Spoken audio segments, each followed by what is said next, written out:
Chris Sims, quarterback school, taking a closer look at the Philadelphia Eagles, who have gotten a lot of love, deservedly so this year. A lot on the offensive side. A.J. Brown, Jalen Hurts having a huge year. That running game, they can run on just about anyone.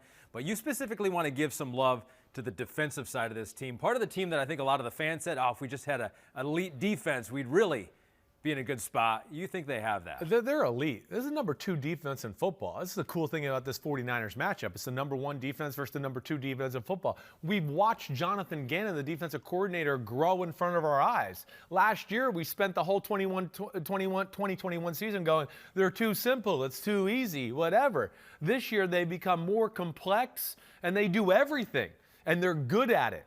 They can run all these defenses and still be sound, and I think there's something to be said, right? And here's one of the things. I mean, again, it starts with this group right up here. The greatest sack unit we've seen in NFL history other than the '85 Bears. I don't think people have quite given that credit, right? And then within that, they're good at, wait, are all 5 coming? Or is it one guy going to drop out and it's going to be a 4-man rush in some sort of zone, right? So here's a crucial part of the football game where, and then to add on top of that, they got good linebackers and they got a secondary that can play man or zone. And that's what we're going to show. We're going to show 2 plays here, a little bit of both. And here's the first one, the 4th and 8. It's 7-0. I didn't agree with this play call by the Giants. I would have punted it, but kind of in no man's land, so they're going to go for it. And what do? They go, hey, it's 8 yards. So you got to play's got to develop a little down the field, right?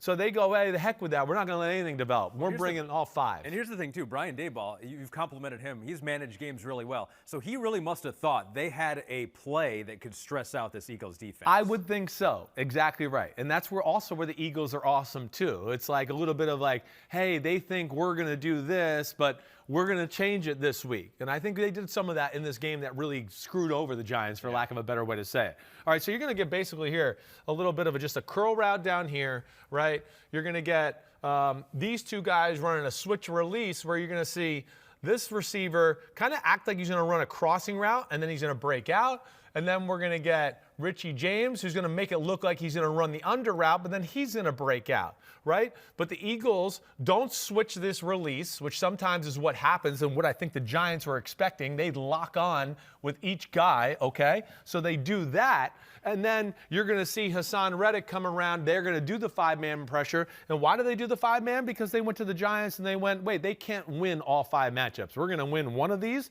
and we're not going to let some play develop downfield. And we're playing Daniel Jones, who can run, and this will take away some of the running lanes, right? So let's watch it kind of like play out here for us, right? Now, again, you see how they switched it, right? Or they didn't switch it, is what I wanted to say. They locked it. See, and I think they were thinking, hey, they'll switch it, and this will give us leverage on this. But again, this is a very good Eagles man-to-man team. They're all over it right here. This is scary and short of the sticks, right? You're not loving that. He probably didn't love the matchup at the bottom. He's going, wait, Darius Slay is pretty damn good. I don't trust Slayton on this one, okay? And then you see the creativity of the pass rush off of that, right? I mean, there's Hassan Reddick looping up. He's great against, offensive tackles by himself, but they bring the 5-man rush. Nobody's open because of the good coverage downfield, and then they got Hassan Reddick and people in Daniel Jones' face right away as he's trying to move and make something happen. So that was a big turning point in the game, and then just a few plays later, another huge turning point created by the Eagles defense, but they do it in a completely different way. Right. Last play, we see 5-man rush, right? Yeah. 5 people at the line of scrimmage, man coverage. This time, big moment of the game. I mean, he's going, hey, wait, Daniel Jones is smart. Brian Daboll's smart. I got to give him a different look. They're going to be ready for what I just did. So now this time he goes, hey, here's that 5-man look again. You guys better worry about the pass protection, except what are they going to do? They're going to drop Hassan Reddick out, drop Josh Sweat out, and then they're going to play like a 2-deep cover 4 zone behind it, and then blitz right here with their nickel back and get him scot-free. Because the Giants are worried about, hey, let's keep a big guy on a big guy. Let's keep a big guy on a big guy. I bet you there's very little tendencies of this guy blitzing, which is another great thing with the Eagles self-scouting themselves with the week off, right? But within that, watch how it plays out. So then we saw a man and we saw a 5-man pressure. Now we got, oh, wait, oh, yeah, this looks like it's just going to, oh, he kind of looks like he's going to drop. It's just going to be a 4-man pressure. Oh, wait, he's dropping too. It's a 3-man pressure.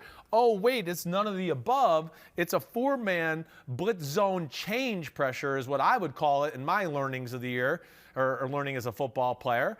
And not only that, but the great coaching of, okay, look at how everybody's kind of got a guy in the area. They're ready for whatever. They know, uh-oh, we've exposed this. Now he's got to throw hot, and Bradbury's probably expecting a quick throw. And as you can see, he's read the eyes of Daniel Jones and the receiver. Josh Sweat has gotten out there to stop a Saquon Barkley swing route. Which is probably what Daniel Jones sees is Sweat moving away, thinking he's got I think he's thinking, wait, yeah, I got a hole here, right? Look at this. This guy runs and this guy blitzes. I got this big hole here. I'm just going to throw it there, but doesn't see Bradbury and the fact that he takes no steps back, almost comes forward and is waiting to come forward from the get-go and makes it happen. But it's their ability to play different defenses at different times. They can really have a versatility. They have a versatility up front, and then the creativity to go along with that, to send this defensive tackle at the edge of this guard and then basically have 2 guys on him to where it gets you the free guy running through. They pose a lot of problems. Shanahan, the 49ers, are going to have to be on their A game to beat the Philadelphia Eagles in Philly. They have the people, they have the talent, and now they have the different schemes to make it confusing as well. Right. So right. Double trouble for the San Francisco 49ers. Something to look for on Sunday. You heard it here first in the Chris Sims Quarterback School.